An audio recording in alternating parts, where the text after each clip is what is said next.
పొద్దున్న కాదు మార్నింగ్ ఏం చెప్పారు పొద్దున్న మనం ఒకటి మాట్లాడాలని అనుకున్నాం. ఏం మాట్లాడాలనుకున్నాం పొద్దున్న అనుకున్నాం ప్రెస్ మీట్లో చెప్పాలి. అది కాదు నెక్స్ట్ ఇంకొకటి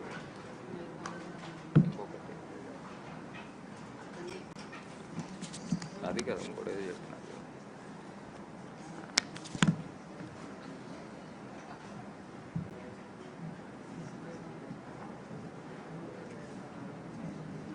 సరే ఓకే.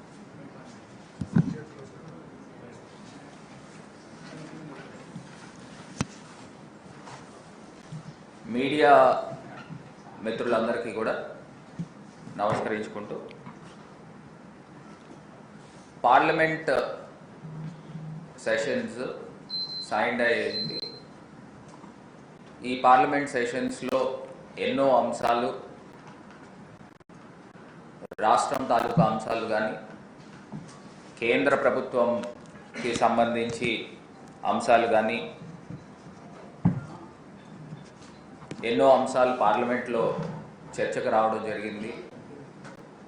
ముఖ్యంగా ఈ పార్లమెంట్ సెషన్స్లో ఇంపార్టెంట్ ఇష్యూస్ ఒకటి ప్రైస్ రైజ్ గురించి ప్రస్తావన తీసుకుని వచ్చి, సామాన్య ప్రజలు ఏ రకంగా ఈ యొక్క ప్రైస్ రైజ్లో ఇబ్బందులు పడుతున్నారో, దేశవ్యాప్తంగా ప్రజలందరూ కూడా ఎంతో ఆసక్తిగా పార్లమెంట్లో చర్చని గమనించడము,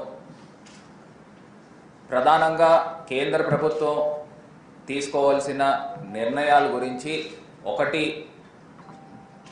నిత్యావసర వస్తువులు, పప్పుల దగ్గర నుంచి, వంట నూనె దగ్గర నుంచి, కుకింగ్ గ్యాస్ దగ్గర నుంచి, పెట్రోల్, డీజిల్, ఇవి ప్రధానమైన అంశాలు.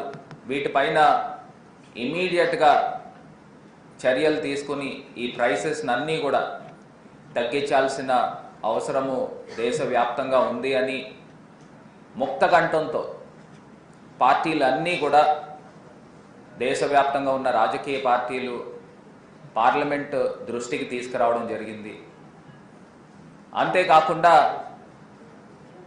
దీర్ఘకాలికమైన అంశాలు, తీసుకోవాల్సిన చర్యల గురించి, ప్రధానంగా రైతు బాగుంటేనే రాష్ట్రం బాగుంటుంది, రాష్ట్రం బాగుంటేనే రాష్ట్రాలు బాగుంటేనే దేశం బాగుంటుందన్న పరిస్థితుల్లో రైతులకి ఒకటి రెగ్యులర్ క్రాప్స్, ఏదైతే రైతులు గోధుమలు కానీ, బియ్యం, ధాన్యం కానీ ఇవన్నీ కూడా పండిస్తూ ఉంటారు. మనము వివిధ దేశాల నుంచి ఏవైతే ఎసెన్షియల్ గూడ్స్ని మనము ఇంపోర్ట్ చేసుకుంటున్నామో, అవి భారతదేశ వ్యాప్తంగా ప్రభుత్వాలు, కేంద్ర ప్రభుత్వం ముఖ్యంగా రైతుల్ని ఇన్సెంటివ్స్ ఇచ్చి, సబ్సిడీలు ఇచ్చి, అవి ఎంకరేజ్ చేస్తే దీర్ఘకాలికంగా మనము ఇంపోర్ట్ చేసుకోవాల్సిన అవసరం లేకుండా భారతదేశం యొక్క జీడిపి కూడా పెరుగుతుంది. కాబట్టి వాటిపైన ఇన్ని సంవత్సరాలు, ఎన్డీఏ ప్రభుత్వం వచ్చి 8 సంవత్సరాలు అయింది, ఎందుకు దృష్టి సారించలేదో ఇవాళ మేము ప్రశ్నిస్తూ ఉన్నాం. ముఖ్యంగా పామ్ ఆయిల్ దగ్గరకు వచ్చేసరికి మనకి రష్యా, యుక్రెయిన్, ప్రధానంగా యుక్రెయిన్ దగ్గర నుంచి మనం ఇంపోర్ట్ చేసుకుంటూ ఉంటాం.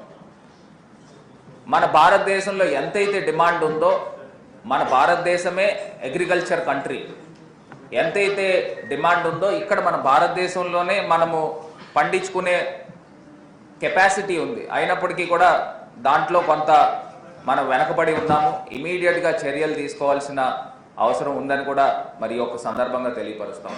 అంతేకాకుండా ఆల్టర్నేటివ్ సోర్స్ ఆఫ్ ఫ్యూయల్స్ గురించి, పెట్రోల్, డీజిల్ మన భారతదేశంలో యూసేజ్లో సుమారుగా గత ప్రెస్ మీట్లో చెప్పినట్టు, పార్లమెంట్ దృష్టికి కూడా తీసుకుని వచ్చినట్టు, లాస్ట్ ఇయర్ మనం గణాంకాలు తీసుకుంటే $180 బిలియన్ మన భారతదేశం ఇంపోర్ట్ చేసుకుంటా ఉంది.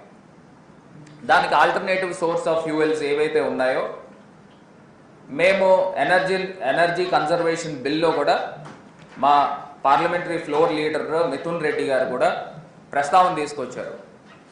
ఇవాళ పంప్ స్టోరేజ్ ఈ యొక్క పవర్ ప్లాంట్స్ ఏదైతే ఉన్నాయో solar, hydro and wind combination మీద, ఇప్పుడు జనరల్గా రెన్యూవబుల్ ఎనర్జీలో మనం చూసినట్టయితే సోలార్, విండ్ని స్టోరేజ్ చేసుకునే దానికి అవకాశం లేదు. కానీ ఈ యొక్క హైడ్రో కూడా దానికి ఇన్వాల్వ్ చేయడం వల్ల ఏమవుతుందంటే ఇది ఇక్కడి నుంచి జనరేట్ అయ్యేది మన హైడ్రో ద్వారాగా టర్బైన్స్ బర్న్ అయ్యి, టర్బైన్స్ రన్ అయ్యి ఈ యొక్క పవర్ని స్టోరేజ్ చేసుకునేదానికి అవకాశం ఉంటుంది. అది దేశవ్యాప్తంగా రెవల్యూషనరీగా స్టెప్స్ తీసుకోవాల్సిన అవసరం ఉంది. మొన్న గౌరవ ముఖ్యమంత్రి జగన్మోహన్ రెడ్డి గారు కూడా దాన్ని ఫౌండేషన్ స్టోన్ వేసి ఇనాగ్రేట్ చేయడం కూడా జరిగింది. దాంట్లో సుమారుగా 5200 మెగావాట్స్ పవర్ భారతదేశంలోనే కాదు ప్రపంచవ్యాప్తంగా చూస్తే ఆంధ్రప్రదేశ్ రాష్ట్రంలో the biggest combination of power storage ఈ యొక్క plant combination of 3 wind, solar and hydro ఈ కాంబినేషన్ ప్రకారంగా ఆంధ్రప్రదేశ్లో దానికి అంకురార్పణ జరగడం మొదలైంది. దీన్ని దేశవ్యాప్తంగా తీసుకురావాల్సిన అవసరం ఉంది. మా దగ్గర కూడా ఒక ప్లాన్ ఉంది. ఇది మేము కేంద్ర ప్రభుత్వం దృష్టికి తీసుకుని వస్తాము. అదేవిధంగా ప్రత్యేకించి మేమందరం కూడా ఆర్కే సింగ్ గారితో, పవర్ మినిస్టర్ గారిని కూడా ఒకసారి ఆంధ్రప్రదేశ్ విజిట్ చేయమని కూడా మేము వారిని రిక్వెస్ట్ చేసాం. వారు కూడా తప్పకుండా ఒక 10-15 రోజుల్లో ప్లాన్ చేసుకుని వస్తానని కూడా చెప్పడం జరిగింది. అదేవిధంగా MOS భగవంత్ కూబా గారిని కూడా ఆయన కూడా ఆసక్తిగా తెలుసుకోవడం కూడా జరిగింది. వారు కూడా విజిట్ చేస్తానని మరి చెప్పడం జరిగింది. ఇది ఒక రెవల్యూషనరీ స్టెప్స్, దేశవ్యాప్తంగా కూడా రెన్యూవబుల్ ఎనర్జీని ప్రమోట్ చేసేదానికి మనం అడుగులు ముందుకు వేస్తాం. దాంతోపాటు ఈ యొక్క ఫాజిల్ ఫ్యూయల్స్ ఏవైతే ఉన్నాయో కోల్ కానీ లేకపోతే పెట్రోల్, డీజిల్ యొక్క వాడకం కూడా తగ్గుతుంది. మనం ఇంపోర్ట్ కూడా కోల్ చాలా ఇంపోర్ట్ చేసుకుంటా ఉన్నాం. అది ఎన్విరాన్మెంట్కి కూడా ఒక హెవాక్ కింద అవుతుంది. కాబట్టి దీనికి ఆల్టర్నేటివ్ రెన్యూవబుల్ ఎనర్జీని ప్రమోట్ చేసే విధంగా ముందుకు వెళ్తామని కూడా తెలియపరుస్తూ కేంద్ర ప్రభుత్వాన్ని కూడా అపీల్ చేస్తూ ఉన్నాం. అంతేకాకుండా ప్రధానంగా గత ప్రెస్ మీట్లో కూడా నేను చెప్పడం జరిగింది, ఏదైతే NFSA దగ్గర వచ్చేసరికి నేషనల్ ఫుడ్ సెక్యూరిటీ యాక్ట్ దగ్గరకు వచ్చేసరికి మరి ప్రధానమంత్రి గారిని కూడా నీతి ఆయోగ్లో కూడా ప్రస్తావన తీసుకురావడం జరిగింది గౌరవ ముఖ్యమంత్రి గారు. అదేవిధంగా ప్రధానమంత్రి గారికి కూడా మళ్ళీ రిప్రజెంటేషన్ కూడా ఇవ్వడం జరిగింది.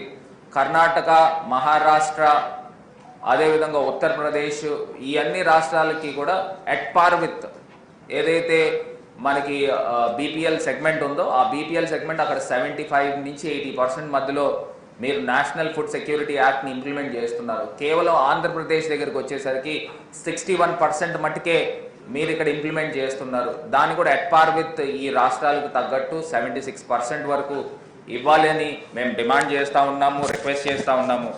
అంతేకాకుండా మనకి FRBM దగ్గరికి వచ్చేసరికి గత ప్రభుత్వంలో చంద్రబాబు నాయుడు గారి హయాంలో మరి ఆయన ఎక్సెస్ FRBM లిమిట్స్ తీసుకున్నారని ఇప్పుడు మాకిచ్చే నిధుల్లో కోత పెట్టి మరి ఇస్తూ ఉన్నారు. ఇవాళ అడుగుతా ఉన్నాము, మేము రిక్వెస్ట్ చేస్తూ ఉన్నాము, మాకు ఆంధ్ర రాష్ట్రము అన్యాయంగా విభజించబడింది, ప్రతి ఒక్కరు కూడా ఒప్పుకుంటా ఉన్నారు.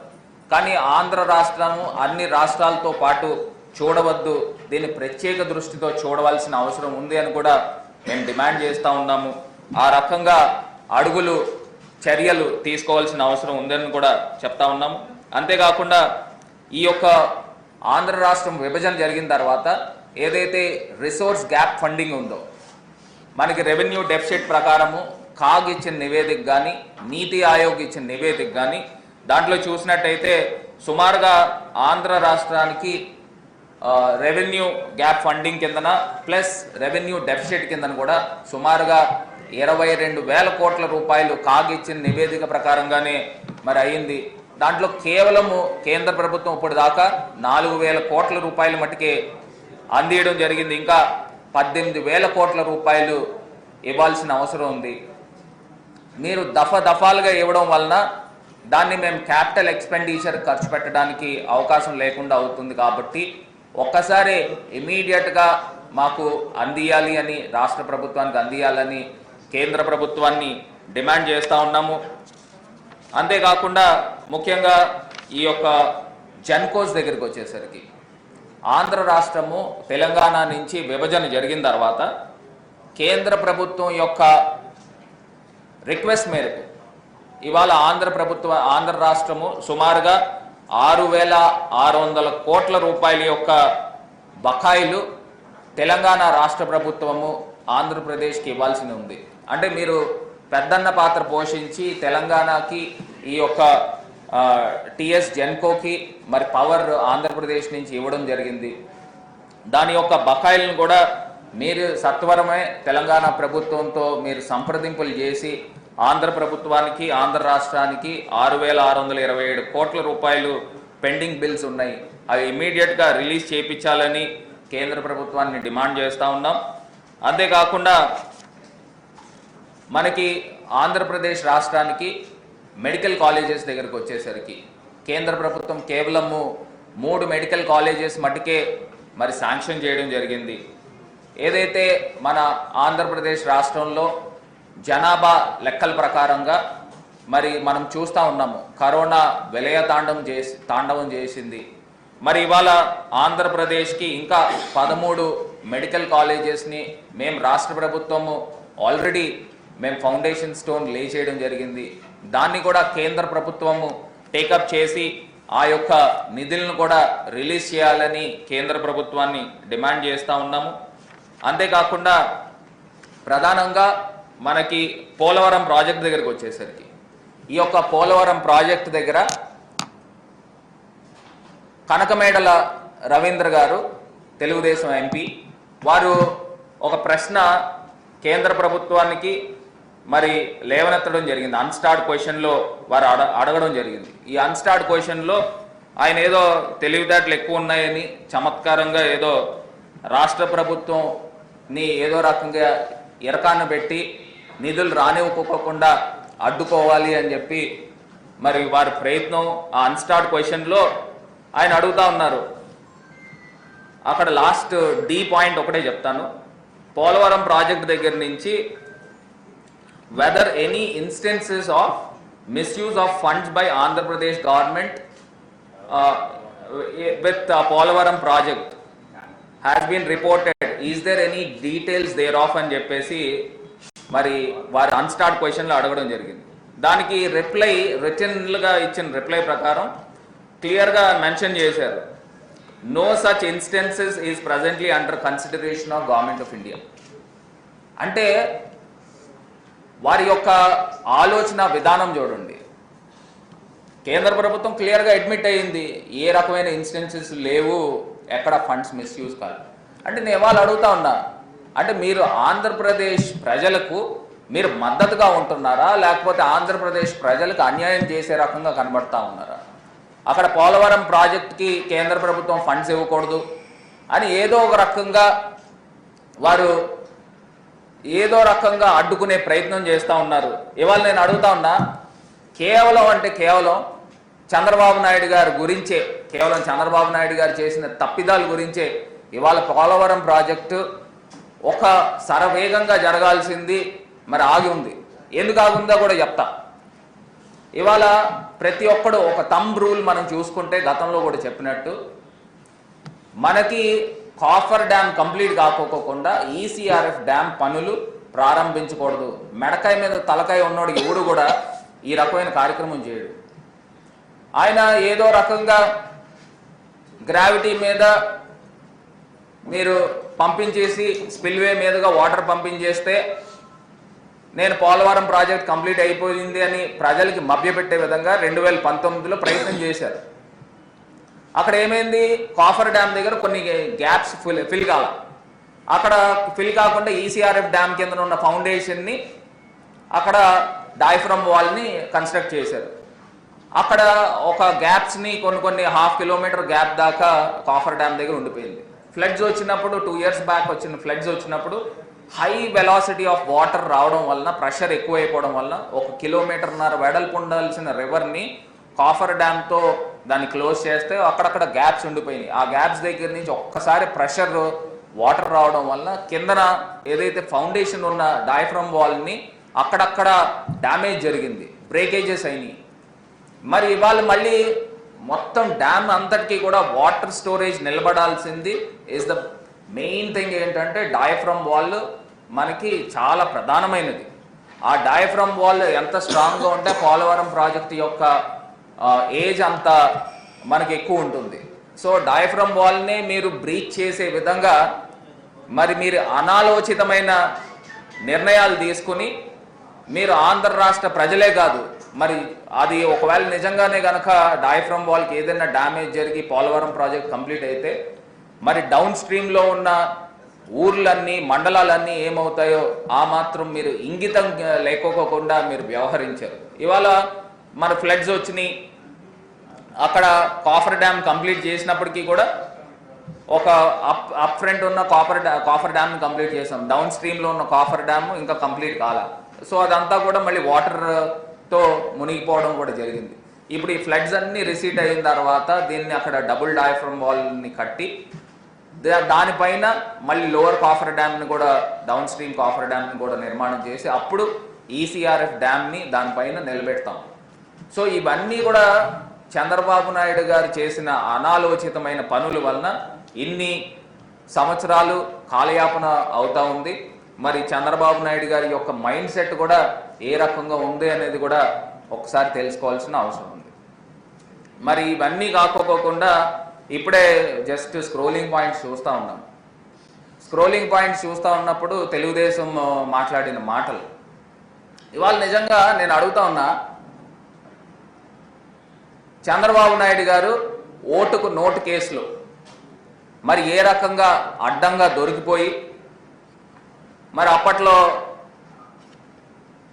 తెలంగాణ తెలుగుదేశం అధ్యక్షులు కిందనున్న మరి రేవంత్ రెడ్డి గారు డైరెక్ట్గా ఓటుకు నోట్లో డైరెక్ట్గా రెడ్ హ్యాండెడ్గా దొరికిపోయి మరి ఆయన ఫోన్ మాట్లాడి ఆ వాయిస్ నాది కాదు అని చెప్పేసి మరి అది అయ్యి సుమారుగా 8 సంవత్సరాలు అయింది.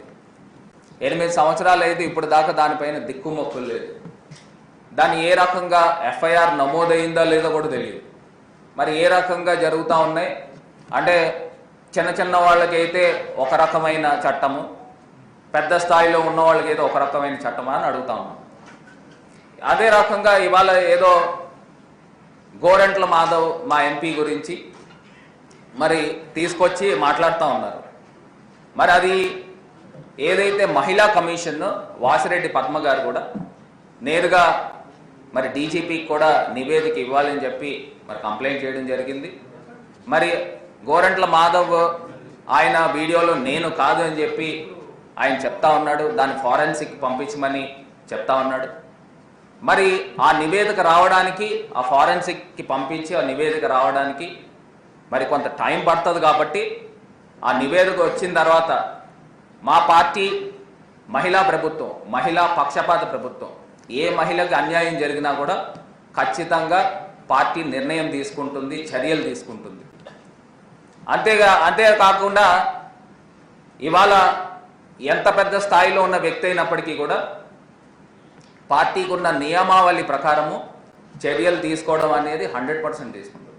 కాకపోతే ఆ నివేదిక వచ్చేదాకా కూడా మరి ముద్దాయి అని అనడానికి కూడా లేదు. ఎందుకంటే ఎక్కడా కూడా అవతల ఎవరైతే కంప్లైంట్ ఇచ్చిన వ్యక్తులు ఎవరు కూడా లేరు. మరి లేనప్పుడు అయినప్పటికీ కూడా నైతికంగా మేము చర్యలు తీసుకోవాలి కాబట్టి దానిపైన నివేదిక అడగడం జరిగింది. ఒకవేళ నిజంగానే కనుక ఆ వ్యక్తి ఆ రకంగా ఉంటే ఖచ్చితంగా వైఎస్ఆర్ కాంగ్రెస్ పార్టీ పరమైన చర్యలు, కఠినమైన చర్యలు కూడా తీసుకుంటారు అని కూడా మరి ఈ యొక్క సందర్భంగా తెలియపరుస్తా ఉన్నా. మరి అన్ని రకాలుగా కూడా మొన్న ఏదో చంద్రబాబు నాయుడు గారు ఆజాదీ కా అమృత్ మహోత్సవ్ అని చెప్పి ఢిల్లీకి, అంటే ఆయనే కాదు చాలామందిని చోటా మోటా నాయకులను కూడా పిలిచారు. వాళ్ళతో పాటు చంద్రబాబు నాయుడు గారిని కూడా పిలిచారు. పిలిచినప్పుడు ఆయన ఏదో మోడీ గారితో 5-10 నిమిషాలు మాట్లాడేశారని పక్కకు పిలిచి మరీ తీసుకెళ్ళి మాట్లాడారు. అప్ ఢిల్లీ అయ్యే క్యూ నై మిల్ రేవో అని చెప్తా ఉన్నారని చెప్పేసి మరి రకరకాల కథనాలు కూడా వేయించుకున్నాడు, సోషల్ మీడియాలో కూడా చెప్పించుకున్నాడు. మరి అందులో కూడా మరి మోడీ గారు కూడా చెప్పినట్టు ఉన్నారు, आप ఢిల్లీ ఆతే సమయ హమే బతాయియే మే కార్ బీ బేజుంగా అని చెప్పేసి కూడా మరి చెప్పున్నారేమో ఆయనకి.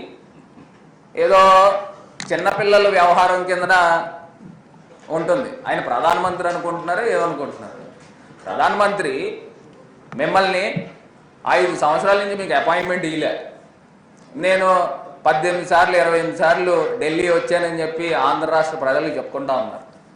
మరి ఇప్పుడు ఎందుకు మిమ్మల్ని, మీరు అప్పుడు ముఖ్యమంత్రిగానే మీకు అపాయింట్మెంట్ ఇవ్వలే, ఇప్పుడు మీరు ఆంధ్రప్రదేశ్ ప్రతిపక్ష నాయకుడి కింద ఉన్న ఆయన మీకు అపాయింట్మెంట్ లేకపోకుండా ఢిల్లీ ఆతే సమయం ఫోన్ కొట్టేయండి, మీకు ఎయిర్పోర్ట్ కారు పంపించేస్తాను అని చెప్పారా అని అడుగుతా ఉన్నా. ఇవాళ ఏంటంటే హాస్యాస్పదంగా ఉంది మీరు చెప్పే మాటలు. అక్కడ అందరినీ ఎవరైతే అక్కడ గెస్టులు వచ్చారో అందరితోనూ ఒక్కొక్క నిమిషం రివాజ్గా మామూలు మాట్లాడుతూ ఉంటారు. ఆ మాట్లాడిన దాంట్లో మీరు ఆయన పక్కకి వెళ్ళినట్టున్నారు. వెళ్ళినప్పుడు ఏదో ఒక అర నిమిషమో జనరల్గా మాట్లాడతారు. ఇవన్నీ కూడా మీకు అనుకూల మీడియాలో ఏవో కథనాలు వేయించేసుకోవడము, ఇంకేదో జరిగిపోయింది, బ్రహ్మాండం బద్దలు కొట్టేసామని మీరు చెప్పుకుంటున్నారు. ఇవన్నీ కూడా ఏంటంటే ఆంధ్ర రాష్ట్ర ప్రజలందరూ కూడా విజ్ఞులు, వారికి అందరికీ కూడా అన్నీ కూడా అర్థమవుతాయని కూడా ఈ యొక్క సందర్భంగా మరి మీ అందరికీ కూడా తెలియపరుస్తాం.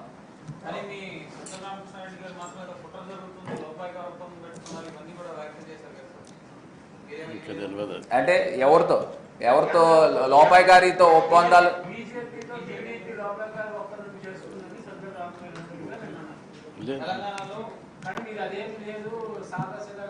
అంటే ఇప్పుడు ఒకటండి, ఇప్పుడు మొన్న నేను కేవలం ఏంటంటే ప్రధానమంత్రి గారిని నేనేదో కలిసి కొన్ని మీడియాల్లోనూ లేకపోతే సోషల్ మీడియాలోనూ మీరు ఏదైతే డప్పు కొట్టుకుంటున్నారో అవన్నీ కూడా ఉత్తి మాటలని కూడా తెలియపరుస్తా ఉన్నా. మరి సజ్జల రామకృష్ణారెడ్డి అన్న మరి ఏం మాట్లాడారు నేను చూడలేదు. చూడనప్పుడు నేను స్పందించడం కూడా కరెక్ట్గా.